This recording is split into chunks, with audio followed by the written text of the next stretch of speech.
Daniel Reeves had driven this road 1,000 times before, a long stretch of highway that cut through farmland and woods before it led into the sleepy suburbs where he lived. But tonight, something about it felt different. The air was colder than usual for spring. The moon was hidden behind thick clouds, and the road ahead was dark except for the faint glow of his headlights. Daniel drummed his fingers on the steering wheel, his radio low, just background noise to keep him company. Then he noticed it, the glow of headlights in his rearview mirror. At first, it seemed ordinary. People drove late, and this road connected to two highways. But what caught his attention wasn't that the car was there. It was that it stayed there. Close. Too close. Daniel frowned and pressed lightly on the gas, picking up speed. The car behind him did the same. The headlights grew brighter in his mirror, trailing him like a shadow. He slowed. The car slowed. His chest tightened. At the next turn, Daniel signaled right, deliberately choosing a side road he rarely used. Gravel crunched under his tires as he turned. He waited, watching. The car followed. No hesitation, no pause. Just followed.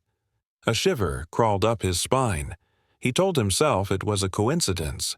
Maybe the driver just happened to be going the same way. But then he thought of the way they matched his speed, perfectly in sync, like a predator pacing its prey. Daniel pulled out his phone, but the signal bar was dead. This stretch of farmland was notorious for bad reception. He cursed under his breath. The road narrowed, trees pressing in on both sides. The headlights behind him cut through the branches, glowing unnaturally bright. Daniel could almost feel them burning into his skull. He tried another trick. He slowed down to a near crawl, rolling along at 15 miles per hour. The other car slowed too, keeping the exact distance, never closer, never farther. Daniel's grip on the wheel tightened until his knuckles went white. Finally, he spotted an old gas station up ahead, the kind that looked abandoned more than open. Its neon sign flickered weakly, half the letters dead. Relief washed over him. He pulled in sharply, tires screeching as he stopped under the dim light. He cut the engine, but left his headlights on. Then he waited. The other car approached. For a moment, Daniel thought they would just keep driving. But no. They slowed, turned, and pulled into the station, too. Daniel's heart pounded in his chest. He could hear his pulse in his ears.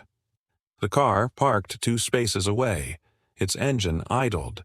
The headlights stayed on, aimed directly at him, flooding his car with blinding white light. Daniel squinted, trying to make out the figure inside. The glass was tinted dark, far too dark for a normal car. He considered running inside the gas station, but when he glanced at the shop windows, he realized the place was dark. Closed. Not a soul inside. The car door behind him clicked. Daniel froze. The driver was getting out. He couldn't see the figure's face at first, just the silhouette. Tall, broad shoulders, a deliberate, steady walk. The kind of walk that said the person wasn't in a hurry because they already had control. Daniel fumbled with his phone again, holding it up, pretending to dial. Maybe if the stranger thought he was calling someone. Signal won't work here. The voice was deep, calm, almost amused. Daniel's stomach dropped. The stranger stopped just a few feet from his window. He wore a dark jacket, hood up, face hidden in shadow. His hands were empty, but that didn't calm Daniel. It made him more uneasy. "What do you want?" Daniel demanded, trying to keep his voice steady. The man tilted his head as if studying him. "You've been driving a long way." Daniel's throat went dry. "So, people drive. What's it to you?" The stranger leaned closer, placing one hand on Daniel's window. The glass vibrated slightly under the weight. "Funny thing," the man said softly. "You never notice who's behind you, until it's too late." Daniel's heart hammered. His instincts screamed at him to leave now. He threw the car into reverse, tires squealing as he jerked back out onto the road. Gravel sprayed behind him. He didn't look back, but the moment his headlights hit the highway, the stranger was already back in his car. The engine roared, and once again those headlights appeared in his mirror. Daniel pushed the gas pedal down hard. The speedometer climbed, 70, 80, 90. Still the car stayed behind him, never losing distance, never falling away. His breaths came in short, ragged bursts. He thought of pulling over, of running into the woods, but the idea of leaving his car, his only shield, made his blood run cold. Then, up ahead, he saw a sign. Police Station, 2 miles. Hope surged in his chest. He floored it. The station came into view, its lot bathed in floodlights.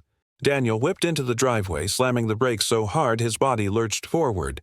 He jumped out, waving frantically. 2 officers rushed out, hands on their belts. Daniel pointed back at the road. That car's been following me for miles. He tried. But when they looked, the road was empty. No headlights, no engine. Nothing. The officers exchanged a glance. One of them frowned. "Son, are you sure?" Daniel's voice cracked. "I'm telling you, he was right behind me. He spoke to me. He followed me here." The other officer shook his head slowly. "You're not the first to say that." Daniel blinked. "What?" The officer's face was grave. "We've had 3 reports this month. Always the same story. A car follows, matches every move. But when they get here," he gestured at the empty road, "nothing." Daniel felt his stomach twist into knots. The officer put a hand on his shoulder. "Count yourself lucky, son. Not everyone makes it here." Daniel looked back one last time, staring into the dark stretch of highway. The silence pressed against him, heavy and suffocating. But in the distance, faint, almost invisible, a pair of headlights flickered once, and then vanished.